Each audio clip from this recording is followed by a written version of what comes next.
Coucou. Yo les potes, bienvenue sur cette nouvelle vidéo. On est dans un cadre vraiment totalement différent et unique. On va vous présenter plein de marques, plein de trucs assez stylés, des nouveautés pour 2019. J'espère que ça va vous plaire. La vidéo va être un peu longue mais vous allez apprendre vraiment beaucoup de choses. En tout cas, restez bien jusqu'à la fin de cette vidéo. Je vous remercie, en tout cas on est bientôt 1000 sur cette chaîne. Ça me fait vraiment chaud au cœur. Et je vous dis bonne vidéo, c'est parti. Miss Numérique, c'est à la base, comme pas mal de gens peuvent le savoir, c'est à la base un site internet donc, qui a été créé, je crois, de tête en 2005. Et le magasin, ça fait maintenant 3 ans qu'il est créé physiquement à Nancy. Je dirais, c'est un peu les terres d'origine du site internet. Et donc pour fêter les 3 ans, on a voulu un peu célébrer ça et créer un anniversaire avec 25 marques en magasin. Donc des marques, comme j'ai dit dans ma vidéo de présentation de la NIF, vraiment issues du monde de la photo, de la vidéo, de l'accessoire, du son, du stabilisateur, du sac. Donc c'est quand même je dirais un panel très large. Alors en 2019, ce qu'on a annoncé pendant la Photokina 2018, on a annoncé 2 boîtiers sous un nouveau format. Chez Lumix, on soutient la technologie micro 4/3 et on a fait une annonce pendant la Photokina 2018 de 2 pleins formats à 27 et 47 millions de pixels pour 2019. Donc il y aura 2 références qui arriveront premier semestre 2018. Ce sont des références avec un partenariat industriel articulé autour de Panasonic, Sigma et Leica pour les optiques. On a 2 références pour la vidéo. On a le GH5 et le GH5S. Alors le GH5 est notre produit porte-étendard qui a une expertise aussi épaisse en vidéo qu'en photo. Donc ça, on le conseille fortement pour ceux qui ont des prises de vue plutôt en mode run and gun. Et on a décliné la gamme GH5 au travers du GH5S, donc le S pour sensibilité. Donc c'est un produit qui est destiné aux vidéastes qui veulent travailler avec de la machinerie. Comme objectif, on a un objectif très qualitatif et à la fois polyvalent, donc qui offre premièrement une plage de focale assez courte et suffisamment longue pour zoomer un petit peu, qui est stabilisée, qui est le 12-60 de chez Panasonic Leica.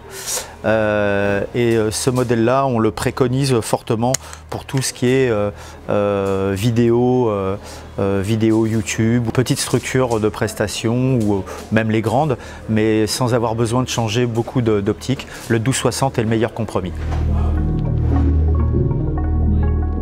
Bonjour, je m'appelle Patrice Blanchard, donc directeur commercial de la société Import, importateur des filtres et optiques Nisi. En 2019, pas mal de nouveautés en filtres qui arrivent, notamment sur des filtres diffusion, donc de 2 nouveaux filtres qui s'appellent les Allure Mist Black and White, très attendus, et également une nouvelle gamme de neutres full spectre. Forcément, ça serait le filtre ND variable de chez le ND Vario de chez Nisi. Donc un filtre ND variable de 1,5 à 5 stops qui a la particularité d'être à butée. Donc en fait on n'a pas ce fameux phénomène de X qu'on peut avoir avec la plupart des ND faders lorsqu'on va un peu trop loin. Concernant la gamme variable ND Vario Nisi, elle est disponible de 37 à 114 mm. Donc ça couvre vraiment toutes les optiques jusqu'aux optiques ciné.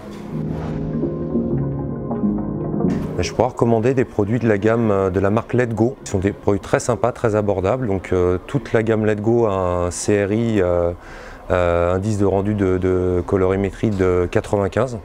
Donc c'est hyper correct. C'est des panneaux très légers, fournis avec pas mal d'accessoires.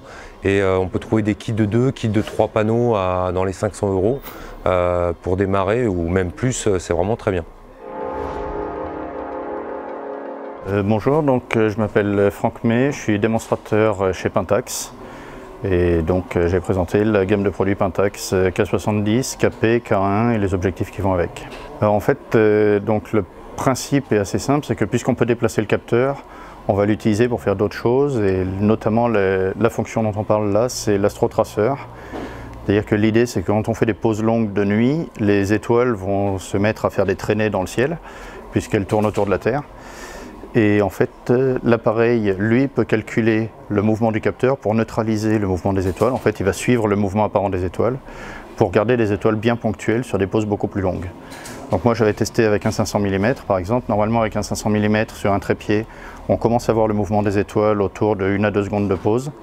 Avec l'astrotraceur, on peut aller jusqu'à 20 à 30 secondes en gardant des étoiles bien nettes. Donc ça permet de photographier en restant en basse sensibilité, donc d'avoir de bien meilleures images de nuit. Très honnêtement, Pentax est plutôt orienté photo. On fait de la vidéo parce qu'il n'y a rien qui empêche de le faire, que c'est relativement simple à développer et que c'est important pour certains de nos utilisateurs. Mais très clairement, quand on utilise le matériel Pentax, qu'on le manipule un petit peu, qu'on voit les différents accès aux différentes fonctions qui sont proposées, on propose beaucoup plus de fonctions avancées en photo, on propose beaucoup plus d'options originales pour les photographes. Donc c'est clairement des appareils photo avant tout. Alors bonjour, je m'appelle André Cochichot, je suis représentant commercial pour la marque Audio-Technica. Audio-Technica, ce sont des platines, des cellules, ce sont des casques et ce sont aussi des micros. Micros musiciens, studio, photo, vidéo, tournage et col de cygne. 2019 en fait, nous allons sortir en ce qui nous concerne en fait 2 super micros. Vraiment, ce sont 2 micros révolutionnaires. C'est le BP28 et le 28L. En fait, le 28L, c'est juste la version plus longue. Alors, ce sont 2 micros canons, mais qui associent ligne plus gradient plus une technologie innovante, c'est-à-dire que dans ce micro canon, on va ajouter la technologie des micros de studio, la technologie des micros statiques, tout simplement. Donc associé à un transformateur, nous allons avoir 2 micros qui sont d'un niveau de bruit propre très très faible. Pour le BP28, on sera sur 5 dB de bruit propre, c'est-à-dire quasiment rien. Et sur le 28L, 3 dB de bruit propre, quasiment 2 micros hyper silencieux.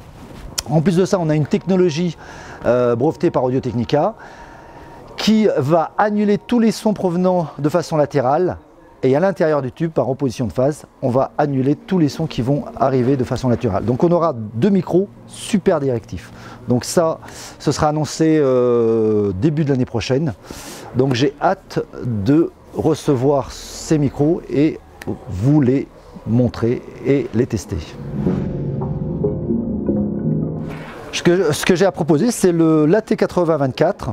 Alors ça, c'est un micro qui est extraordinaire dans le sens où nous avons 2 micros en un.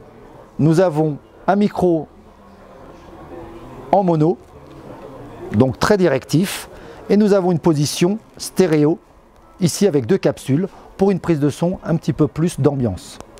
Associé à ça, nous avons bien sûr le filtre coupe-bas, l'atténuateur. Il est monté sur suspension en caoutchouc, donc ça évite tout bruit de manipulation de l'appareil, et il est alimenté par une pile. Voilà. 70% de la qualité sonore, c'est de positionner le micro proche de la source. On imagine vous êtes dans un environnement bruyant, vous devez interviewer quelqu'un. La seule possibilité et la seule façon d'avoir une qualité sonore, c'est de mettre un micro de façon proche de la source. Comme ça, ça va absorber un petit peu le son ambiant et vous aurez toujours une sonorité vraiment avec l'intégrité de vos fréquences. Si vous n'avez pas le choix, si vous êtes obligé de prendre de façon un petit peu plus lointaine, il faut vraiment choisir en fait, par exemple si vous avez un micro canon, plus vous serez loin et plus vous aurez besoin d'un micro long.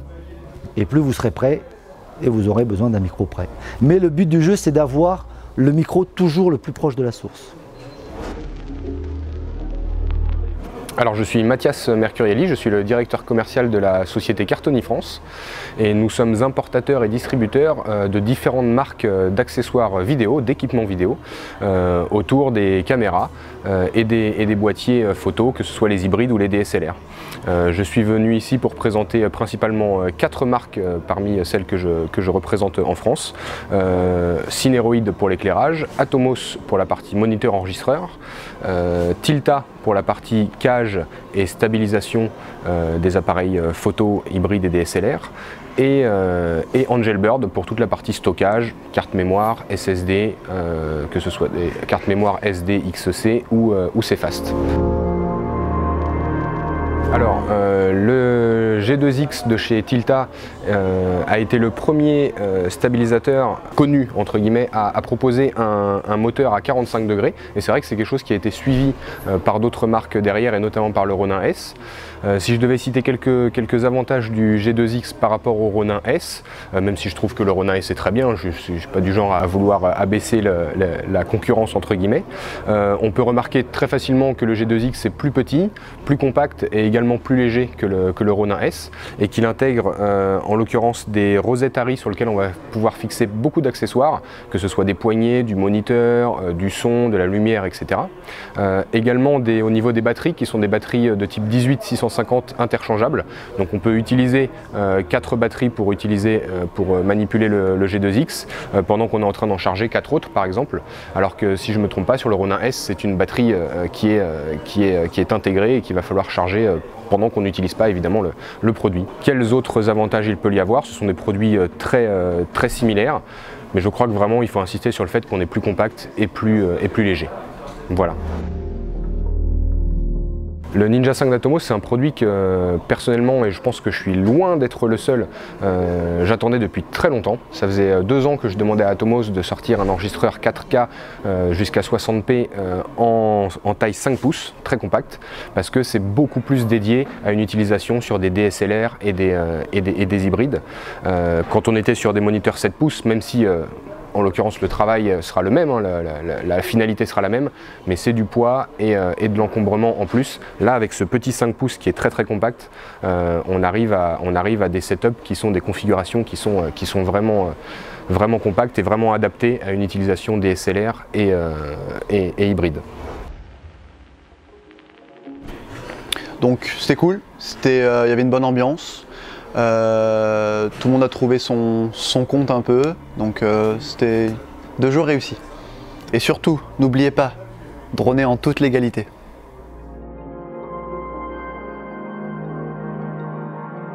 Si cette vidéo vous a plu, profitez-en pour y laisser un pouce bleu, un commentaire et surtout la petite cloche pour être averti à chaque sortie de vidéo.